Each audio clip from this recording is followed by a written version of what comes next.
Today we are learning to ask questions and collect and record the information. And to be successful, we can ask direct questions and record the answers that we are given.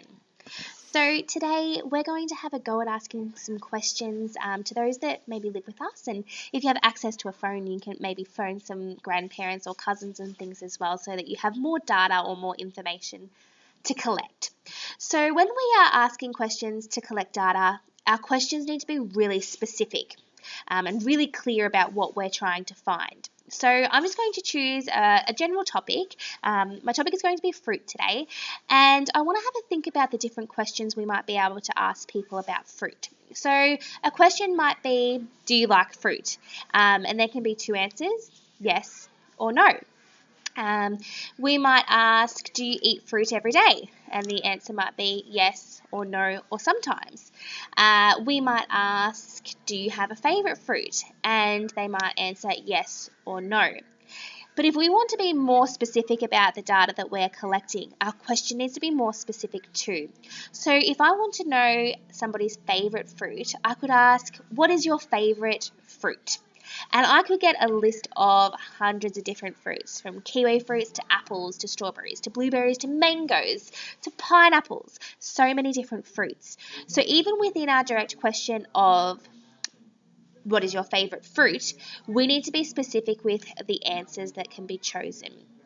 So I'm going to write a really direct, clear question that I could ask to find out the favourite fruits, giving those that I'm asking just 5 options only.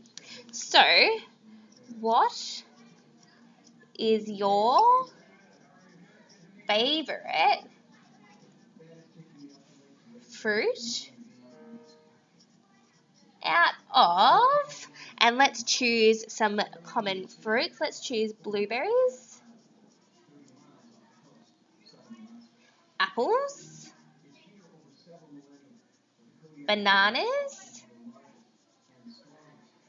kiwis, and mango. Let's do mango as well.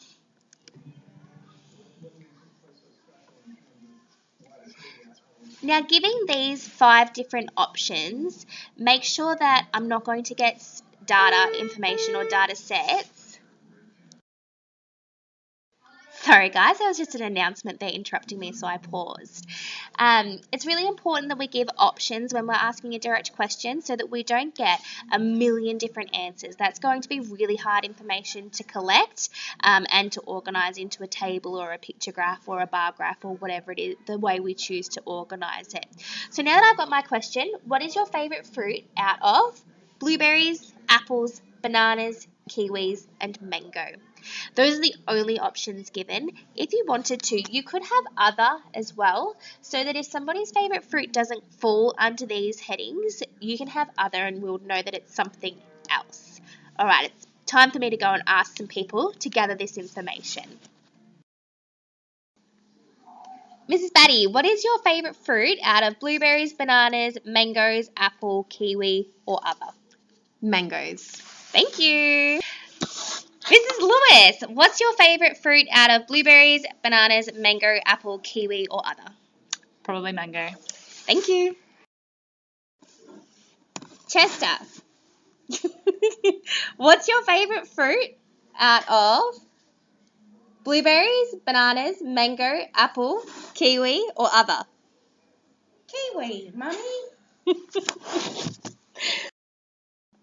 Mrs. Guy, what is your favourite fruit out of blueberries, bananas, mango, apple, kiwi, or other? On that list would be mango. Thank you. All right, I'm going to ask myself, what is my favourite fruit out of blueberries, bananas, mango, apple, kiwi, or other? I would say blueberries. Ms. Berry, what is your favourite fruit out of blueberries, bananas, mango, apple, kiwi, or other? Ooh, yum.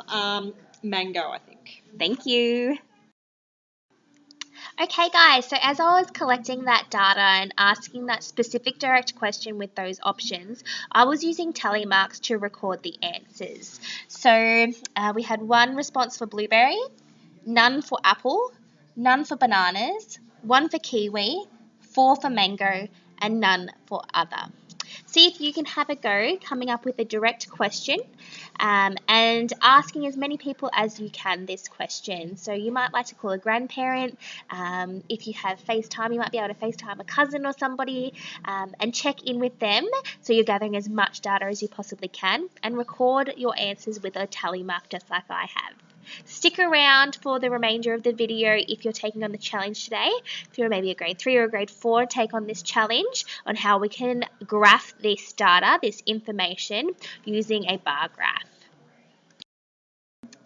Okay, a bar graph is a graph that we use to represent data, just like our picture graph, but instead of using little pictures of fruit, we use a bar or a column.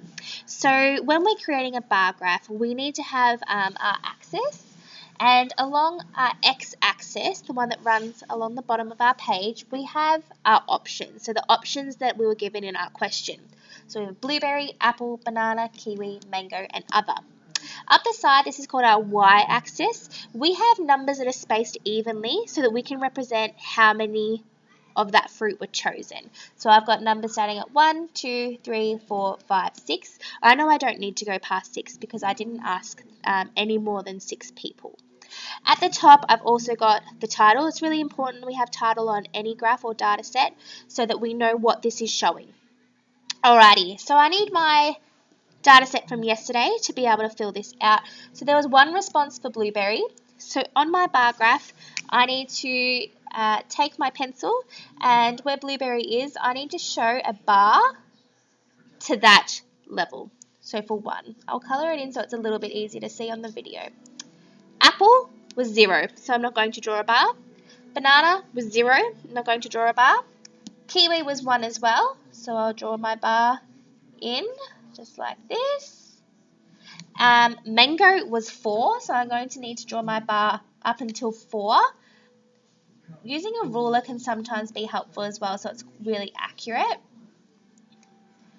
And we had no one opting for other either.